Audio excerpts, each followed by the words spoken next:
Africa doesn't need aid. It needs innovation.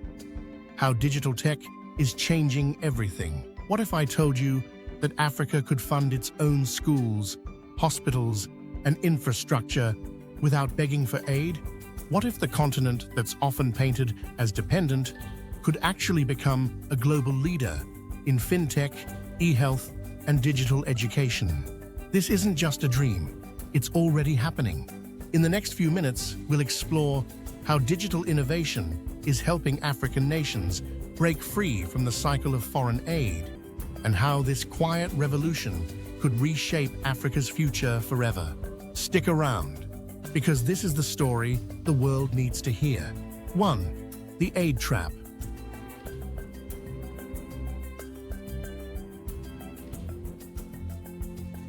For over 60 years, Africa has received billions of dollars in foreign aid. From disaster relief to education, this money was supposed to fix things. And it did a little. But here's the truth. Aid has become a system, not a solution. It's often top-down, driven by donor priorities, not local needs. And it comes with strings, economic reforms, policy changes, even political alignment. Worse, it has led to dependency. Instead of investing in scalable solutions, African governments often wait for donor funding. According to ActionAid, Africa receives $30 billion in aid annually, but loses over $192 billion through tax evasion, profit repatriation, and illicit financial flows. So the question is, what if we could replace dependency with digital sovereignty? 2. Fintech, the money revolution.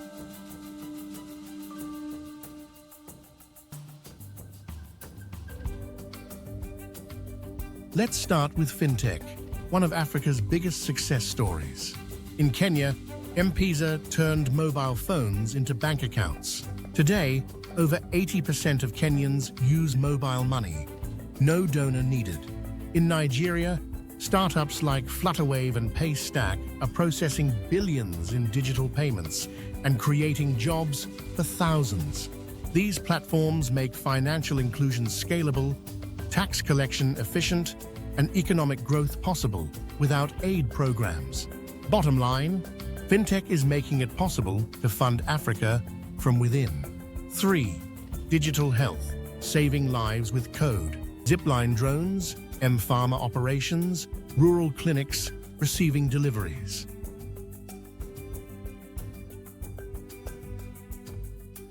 In Rwanda, life-saving medicine is now being delivered by drones.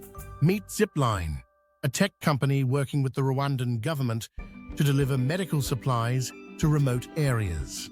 It used to take days to reach rural clinics. Now, it takes 30 minutes. In Ghana, a company called M-Pharma uses AI to manage drug inventory, cutting costs, and ensuring availability. These aren't aid projects. These are African-led tech solutions, making healthcare faster, cheaper, and more accountable. 4. EdTech, from classrooms to code. Kids using tablets, online learning apps like ULesson, coding bootcamps. The world is changing, and Africa's youth are its greatest asset, but only if they're empowered with skills. That's where EdTech comes in.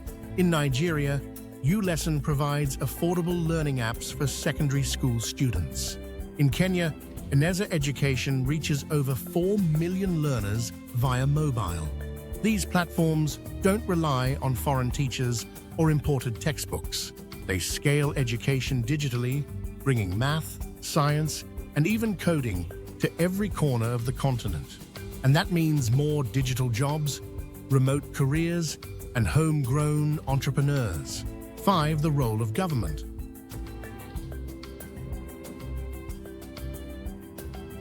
Digital innovation needs more than ideas. It needs government support. In Rwanda, ICT is a national priority. Internet coverage is over 90%. In Ghana, a national digital policy is guiding everything from e-taxation to e-governance. But for this to work across Africa, governments must invest in affordable broadband, Reduce red tape for startups. Encourage public-private partnerships. Protect the digital rights and data. When governments become tech enablers, not just regulators, innovation thrives. 6. Reclaiming trust and transparency. Blockchain use cases, citizen digital ID programs, civic tech tools. Why do donors still dominate development? One word: trust. Citizens often distrust public systems due to corruption or inefficiency, but technology can fix that too. Blockchain is being tested in Uganda for land registry and in Ethiopia to track school performance. Civic tech platforms let people report fraud, vote in real time, and engage with governments. This is how we rebuild public trust, not with aid, but with accountable systems powered by tech. Conclusion: Africa doesn't need saving, it needs scaling. From fintech to edtech, drones to data, young Africans are proving that solutions are born at home, not in donor boardrooms.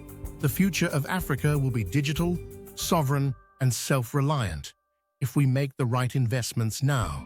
So next time you hear about aid to Africa, ask, what if we funded innovation, not intervention? Because Africa doesn't need more charity, it needs a chance to build its own future.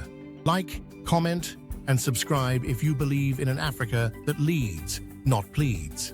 What digital solution from your country gives you hope? Let us know in the comments. Thank you.